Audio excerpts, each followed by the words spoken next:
Following the French Revolution, Sweden became a more open society than she had ever been before. The prospect of ownership of free land, impossible in Sweden, was now encouraged in America under the Homestead Act. In the year 1872, a people sought this promised land. From the far-off country of the Vikings, from a district known as Ryssby, 8 families set forth on a journey many times longer than that of the Israelites. Ryssby, the first Swedish settlement in Colorado. Hello, my name is Dick von Bernuth. I'm a past member of the Ryssby Committee, past chairman of the committee, and I'm talking here with Dick Swanson, who has about 3 or 4 more centuries out there than I do. Well, Dick, the Ryssby Church was started actually when the cornerstone was laid in the building, was 1882. And it had a relatively short run then of about 23 years until the year 1905, and it was essentially deserted. What happened during that next few years then? After, the church started to deteriorate in membership in the 1890s. At that time, the Elam Lutheran Church in Longmont started and drew a lot of the members of Ryssby into the Longmont area, particularly those members of Ryssby that had been living in Longmont or east of Longmont. So in the 1890s, the membership started to deteriorate quite a bit, so that in about 1900, there were very few members still going to the church at Ryssby. And if they did, they were alternating between Ryssby and Elam, or alternating between Boulder and Ryssby. And so that during that period of 1900s, the early 1900s, the church was vacant, except that the last entry into the protocol book was in 1905. But there wasn't much action, so that the area, that time between 1900 and 1924, the church was pretty much empty and had almost been abandoned. Your great-grandparents are interred in the Ryssby there, or in the cemetery there at Ryssby, isn't that right? Yes, yes. Did they farm in that area, or what's the background there? My great-grandparents came from Sweden along with the children in the 1880s. They came in 3 different groups. There were the 2 parents, of course, my great-grandparents, and 6 siblings. They came to this part of the country, but not part of the Ryssby congregation. They settled in the Longmont area, south of Longmont, and and in the Meade area. So they never really became part of the major Ryssby congregation. But at the same time, in 1910, when my great-grandfather passed away, he was living with my grandfather in a farm south of Longmont. My great-grandmother had passed away 2 years before that, and they also at that time were living in a farm south of Longmont. Okay. You mentioned a little bit ago the year 1924. Was there a midsummer celebration there, or? In 1924, Pastor Stromquist, along with Pastor Berg in Loveland, instigated a new midsummer in the Ryssby area. Midsummer is a pagan holiday, originated as a pagan holiday in the northern Scandinavian countries, along with the northern part of England, Great Britain. At the time that the Christians moved into Sweden, then that midsummer became a holiday resembling the Christmas holiday and the winter solstice.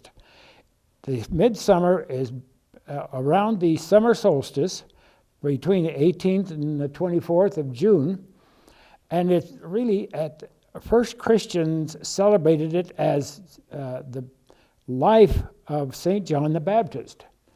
So it took on a religious connotation, and since that time, it has been celebrated very, very strongly as a major holiday.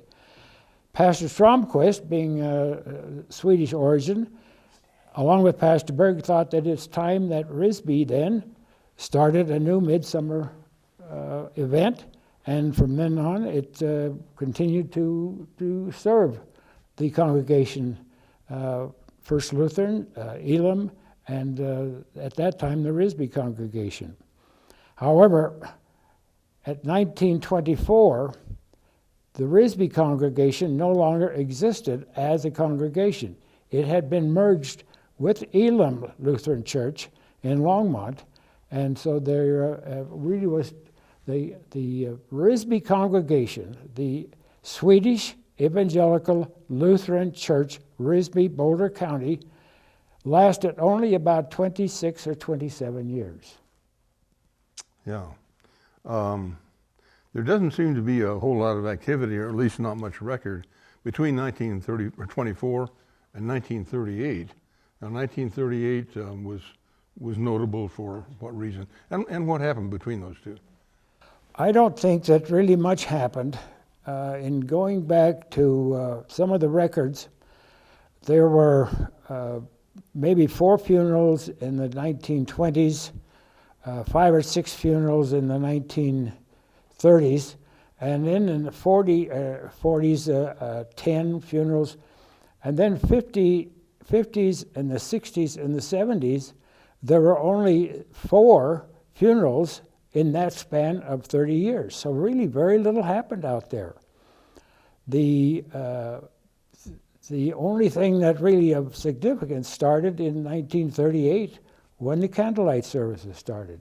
And then the church started to function again.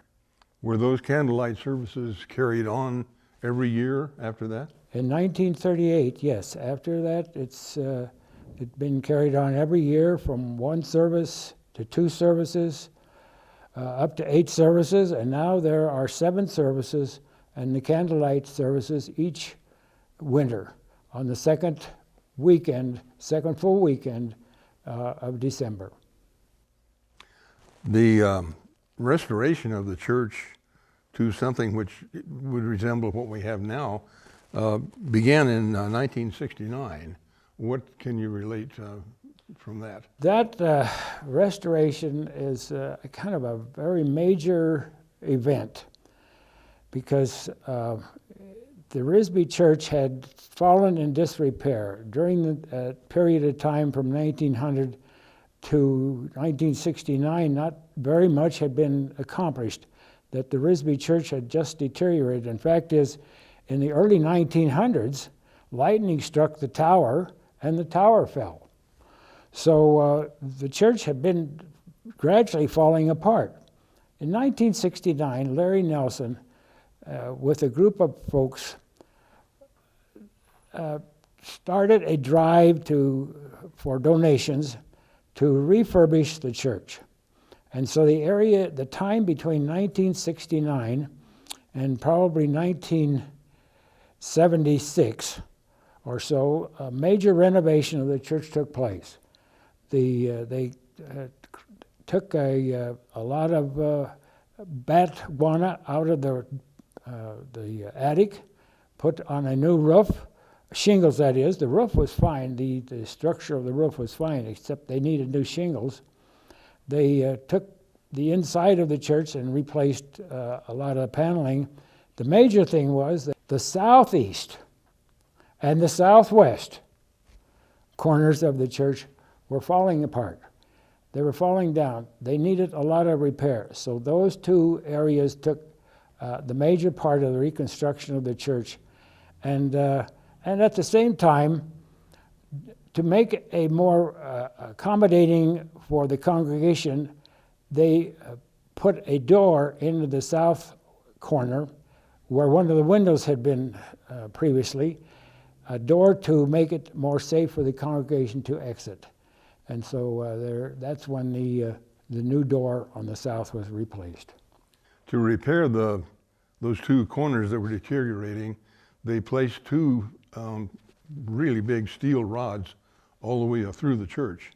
That was in what year do you suppose? That would have probably been in 1975, 1976, something like that. And at that same time then, they built a buttress on the east end of the church, what I would call a flying buttress, to hold up that end of the wall. Yes, that's right. That's now our flower garden. Yeah, yeah. Yeah. That appears to be the major construction at that time, and it seemed to be, from what I can read, the major construction of the church was completed in about 1976. Was there a celebration or some kind of a dedication in 1976? Not that I can recall. In 1978, there was a dedication of a new cornerstone, but that's about all I can find in the records. But I think another thing, though, that we have to recognize that not only was the church remodeled and severely the damage was repaired, but at the same time, in 1969, an irrigation system was developed for the church grounds. And I think that's probably one of the most important things that has happened in the history of Ryssby since the day one. Because it now, with the irrigation system, we can keep the church grounds much more pretty, useful. At the same time, during that phase of reconstruction, they planted some 50 trees. Well, the irrigation then handled that situation. However, what good was an irrigation system if you didn't have any water? So I think the neighbors in that particular area donated the water from 1869. Did the acquisition of those water rights include the right to have drinking water there? No, in 1977, the left-hand water district, that's the domestic water district, gave a water tap to Ryssby for use not only for drinking water, but for fire protection. So that would have been in 1977. It had separated completely from the left-hand ditch company water rights. Yeah. So we now own 20 shares of left-hand ditch water, and that's enough to irrigate the land once or twice. Yeah. Changing the subject a little bit, when was the Cemetery Trust Fund started? Cemetery Trust Fund is, according to the records that I read, was started in 1999.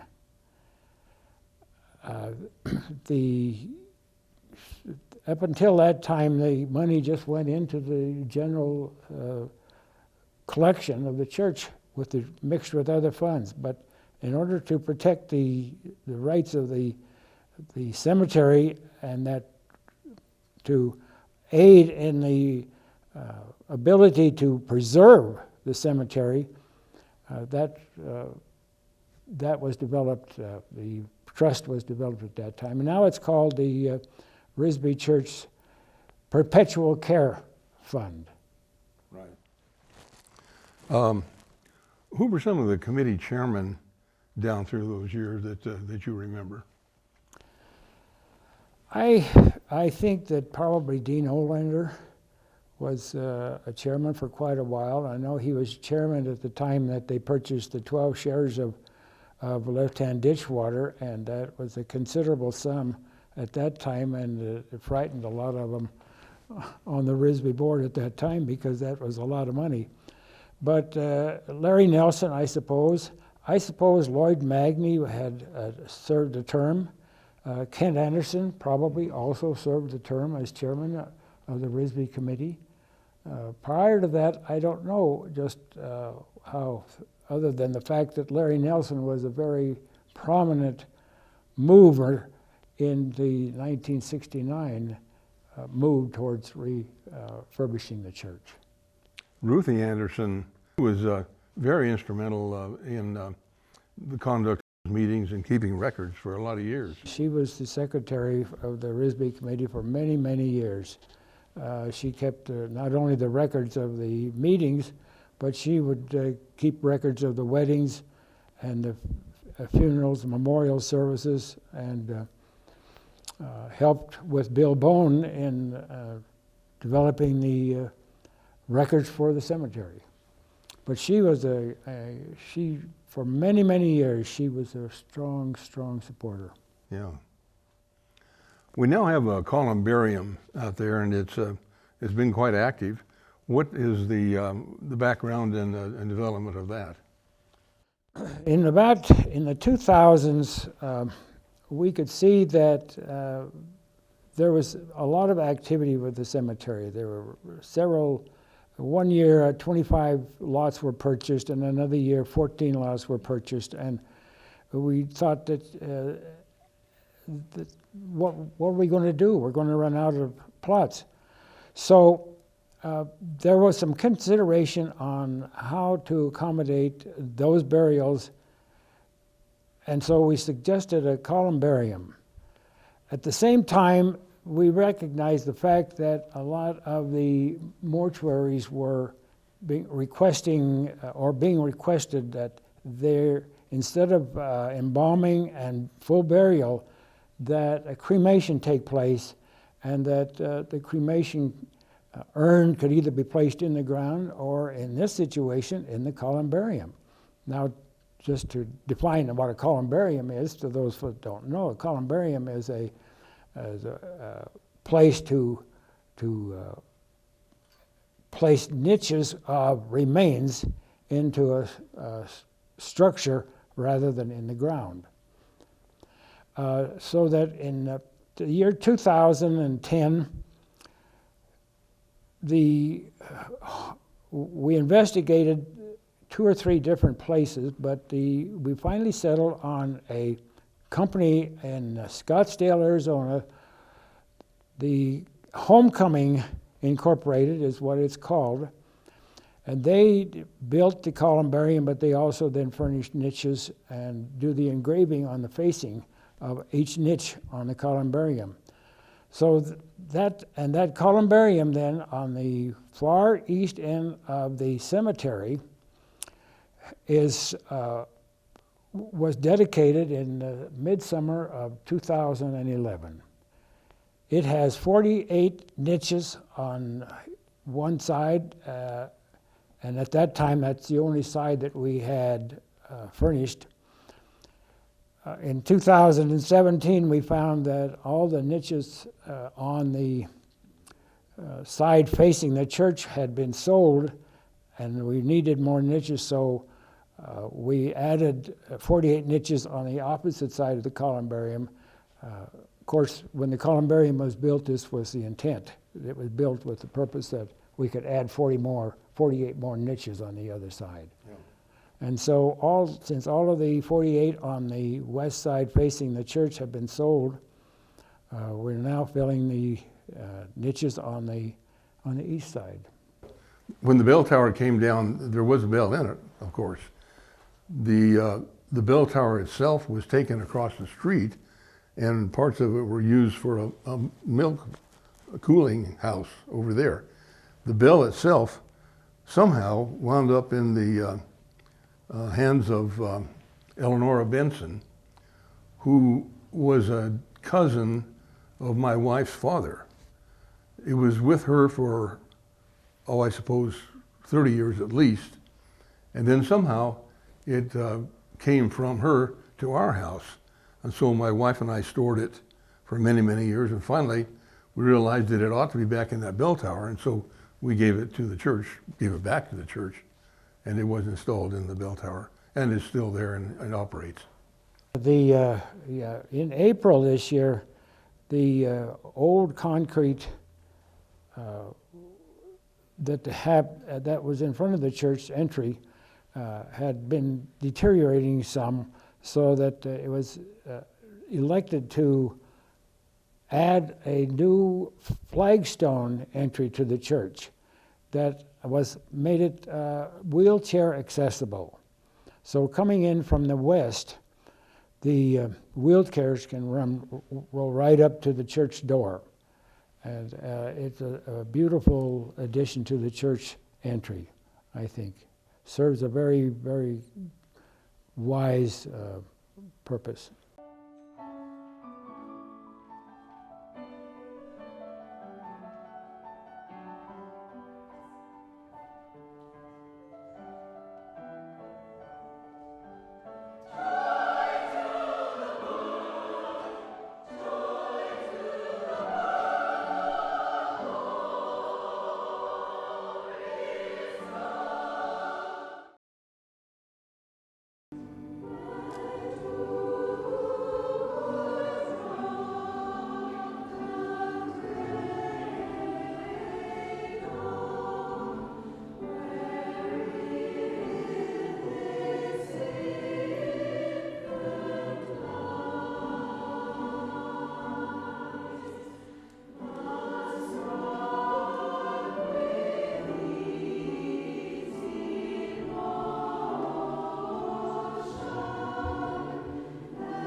Well, I'm Dick von Bernuth, and that's a German name. I'm Swedish by assimilation from my wife, who was a card-carrying Swede. Spent a number of years on the Ryssby committee and as chairman a couple of times. And I'm talking with Bill Bone. Bill is Mr. Ryssby. He's the guy who's been here forever, has been the caretaker, and just the confidant of many, many people. So he's the guy that has all the memories, and we're going to be talking with him. And well, Bill, this church was dedicated in 1882 and abandoned in 1905. That's kind of a short run. Do you know when they deserted the church, did they just simply lock the door and walk away, or what did they do? That's my understanding. Well, no. By that time, another group had moved in close south and east of Long Run, another immigration group from Sweden, and they started their church where the Alberg Funeral Chapel is now. That was called Elam Church. They joined that, and then this stayed pretty vacant for quite a while. While it was vacant, lightning struck at the bell tower and knocked it down. The interesting thing about that, the little building across the road is built out of rock. That man that time took the rock from the bell tower and built a little milk house, and that's what the farmers used. In the summertime, they'd run irrigation water through a tank in these little buildings. That's all the cooling they had for the milk. I hope that stays, because that's the only one I could find in Boulder County. So you moved here to the farm in 1941, and then you were gone from 38 till 50, till what? 51 through 54. Yeah, okay. So when they started the renovation of the church, started to restore it, you weren't around then, or were you back periodically during that time? Well, I think the major renovation, well, they did some, but the major renovation, when they remortared everything, that was in 1969, I think. I don't think they had very much maintenance from when you say they closed till the mid-30s, because I hear that's when they started having the Santa Lucia out here again.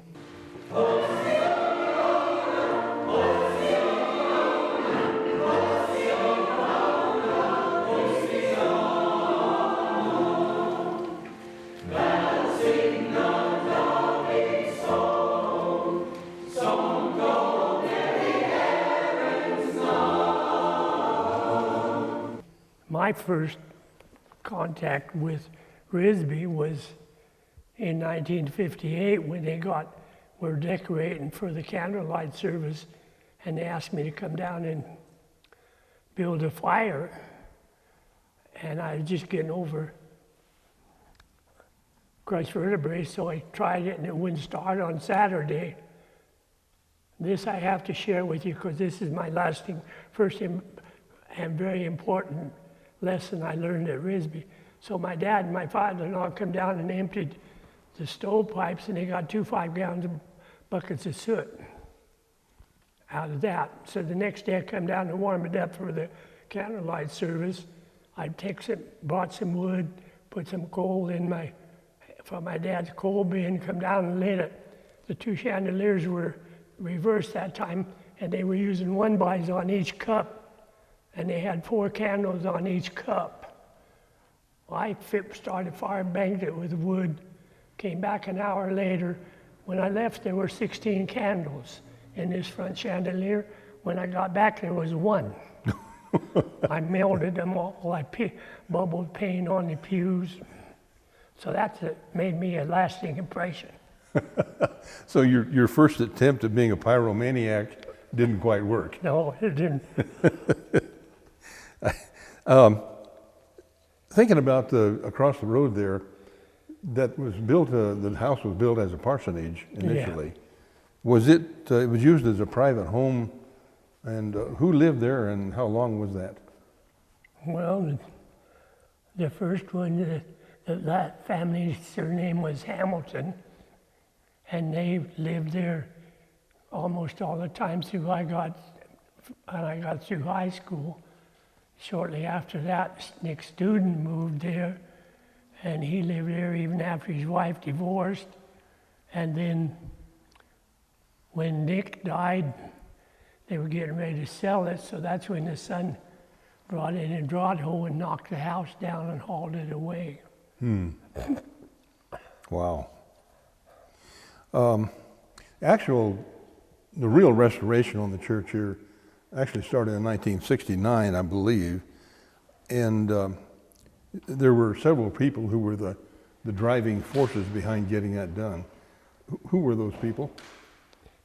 Well, I think Larry Nelson would come to mind first, and I think that in my memory, they used like a high school senior or a college freshman from the church, and Larry did a lot of the supervising, and this young man did most of the mortar work. Mm-hmm. Was the 2 steel rods, or the 3 or 4 of them, I guess, Yeah. that hold the thing together now, were put in during that same time? I think so. Yeah. I think so.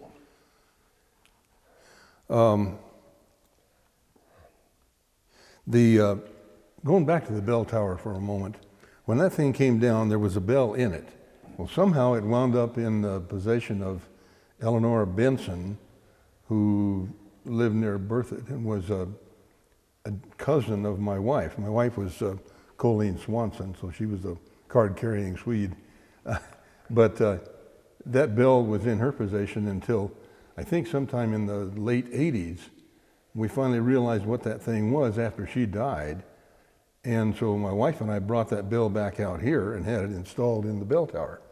So it is there now. But it's kind of a mystery what path it took to get where it went. Yeah. So the renovation was completed here basically in 1976. When did you become the caretaker of the 1988. 88, okay. So who was looking after it between 76 and 88? Well, Larry did most of it, Larry Nelson. Yeah. And up until that time, it wasn't mowed very much at all. I can remember when right after I took over, and they had that little John Deere riding mower, I was mowing it for Memorial Day, and Leroy Vicklin come out and he said, "Wow, this is going to look the best it's ever looked for Memorial Day." Yeah. He'd never seen it mowed like that. Another thing I'd like to add in, Ed Anderson told me the first time he came to Ryssby, there wasn't a tree on the grounds. In fact, I have a picture that shows it without any trees. Yeah, you sure wouldn't know that when you look around out there now. That's a pretty amazing transformation. Yeah, Bill, you started as the caretaker in 1988, and that was the same year, according to my records, that the restrooms and the shed were built. And was that Larry Nelson that pretty much was the driving force there? I think the shed came later. We fought the mower for several years and then went to hiring it moved. Yeah, okay. Somewhere in that same period of time, the flagpoles were installed out here on the west side. Do you remember how that happened and who gave those? No, somebody mentioned to me the other day they thought it was somebody in your in-laws' family. Yeah, it was Colleen's parents, That's what Hazel and Oscar Swanson. Hazel. They were the yes, ones that gave Swanson. them. Okay. Yeah, but we've had the flags up there every year since then, I think, haven't we? Yeah. Yeah, you. In fact, we have to rely on you to be sure we get the right flag on the right side, or the right flag on the left side. The words up above us here, which is not bad for a German. That's what I was just going to compliment you on that. Mean glory to God in the highest. Who was it that put the words up there? I think that happened in about, I got to think back now, when, let me see, when Carl was in 21 years, got out in 09. I think that's about in the late 90s that Ralph Mingus, I think Ralph Mingus carved that. And that's when, as I remember, when they put the banner around. Yes, I think you're right. Yeah, Ralph Mingus. Okay, I couldn't remember who did it. Yeah, Ralph did. He did quite a bit of stuff out here. Now, committee chairman down through the years, when did they actually start the Ryssby Committee, which took over management of the entire property? Do you recall? No, it was, I can remember talking about the Ryssby Committee, but I don't know. And then it was just selected by members of the committee. Mm-hmm. And I would say probably in somewhere in the 70s, Larry called me one day and says, "You've been appointed to the Ryssby Committee." And when I hung up the phone and turned around, my wife said, "What's the shocked look on your face?" And you said, "What is the Ryssby Committee?" No, I had an idea what it was, but again, I was really surprised to get nominated to it. Yeah. Larry was really a driving force in a lot of things with Ryssby, not least of which was raising money. Oh, yeah. Tell us a little bit about how he went about that. Oh, he'd just go to his friends and say, "Well, we need a donation for Ryssby. Come help us out." And Larry was a different guy to figure out, but he was always very good to me. He was difficult to say no to. Oh, yeah. And he did a good job. They raised quite a lot of money to support the place. Now, some of the committee chairmen, well, I remember Dean Olander was chairman for quite a few years, and that was when I came on that committee. How long do you suppose he was the chairman? Well, he was chairman when we bought the first water. Ken Anderson, I think, preceded Dean. Dean must have been chairman, I would say, somewhere in the vicinity of 12 years. Yeah. I think you're right. And Dean was a guy that kind of ran things with an iron hand, too. Oh, yeah. Back in the days before there was such a thing as an election for committee members. The water that we used to irrigate with, Bill, and you were the first one that ever irrigated the place, I think. No, Kent Anderson did some, and Larry did some. Oh, okay. Well, tell us what the water rights are and how that is administered. Well,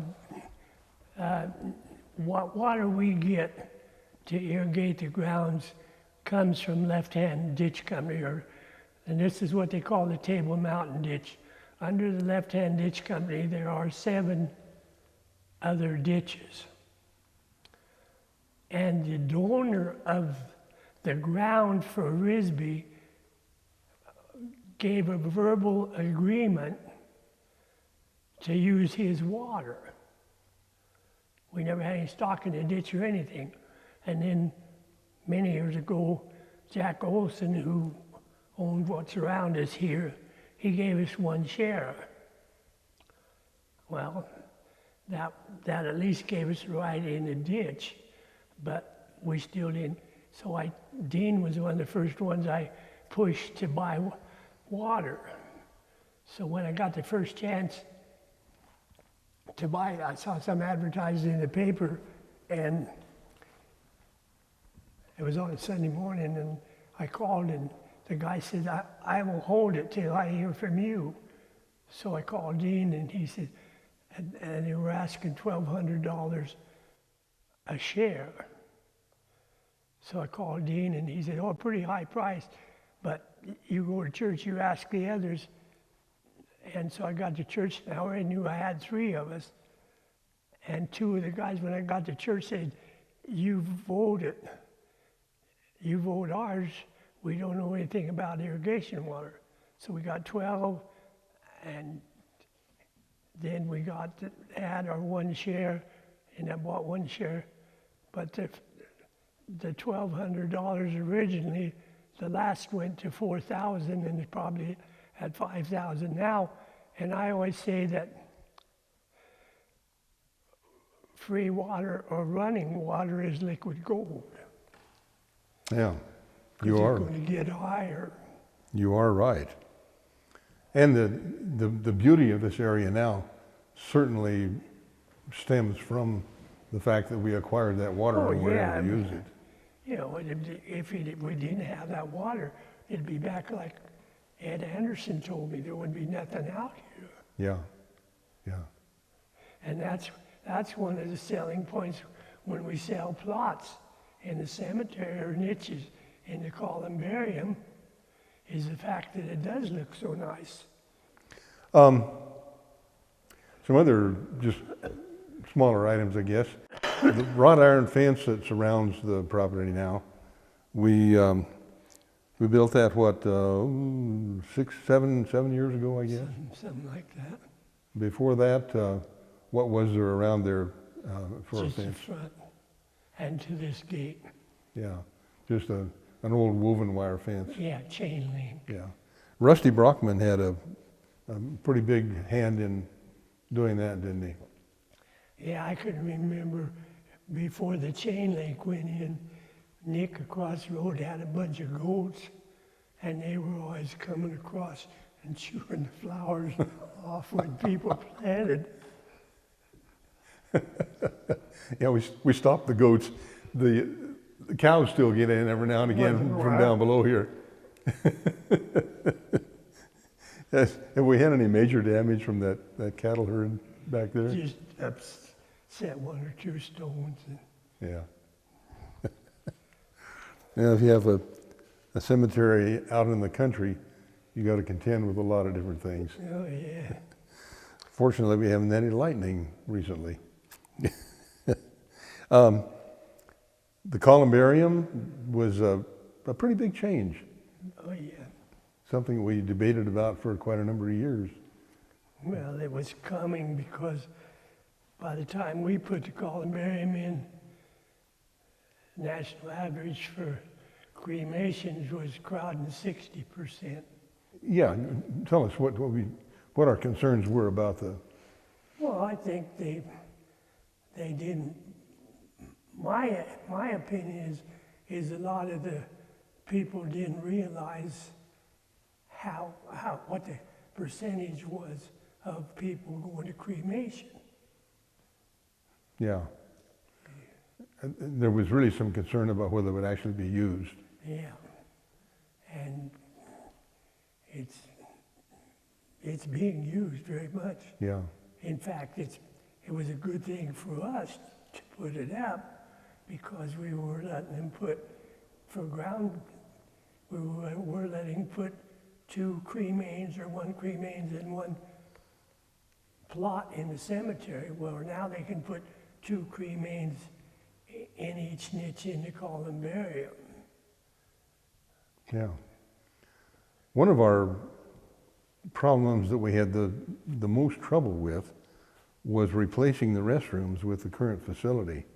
And you know a little bit about what we went through with that, what Floyd Edwards went through. Well, so Floyd thought he was going to just walk in and buzz right through it, and Artie and I were chuckling.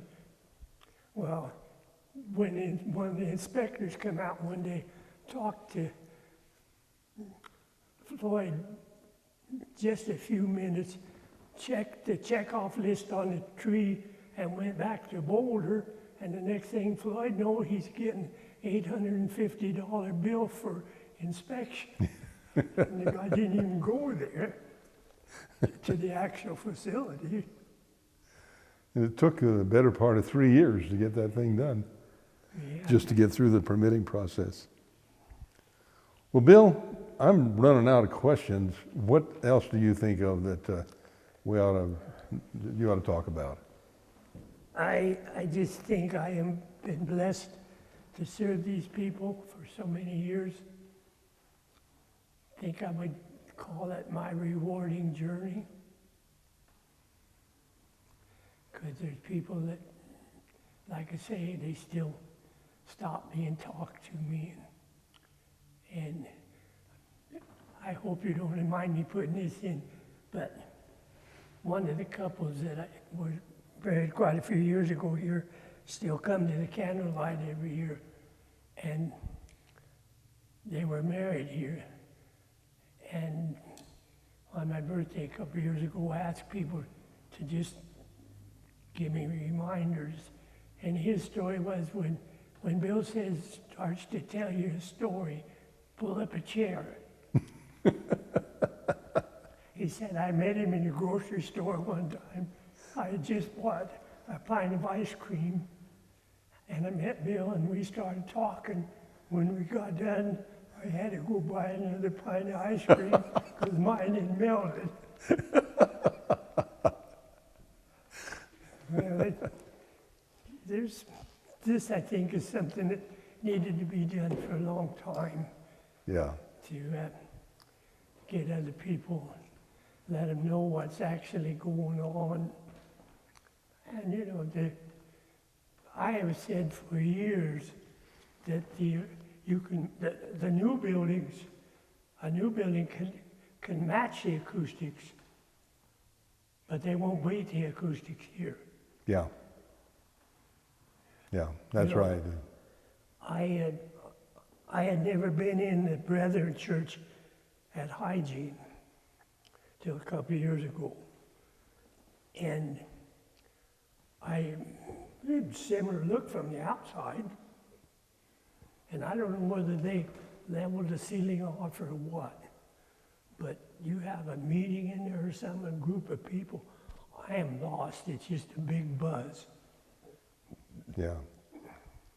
Yeah, it really is pretty amazing what they did with this church. A bunch of unskilled people that built it. Oh yeah. They couldn't have known what they were doing, but Blood, sweat, and tears. oh yeah.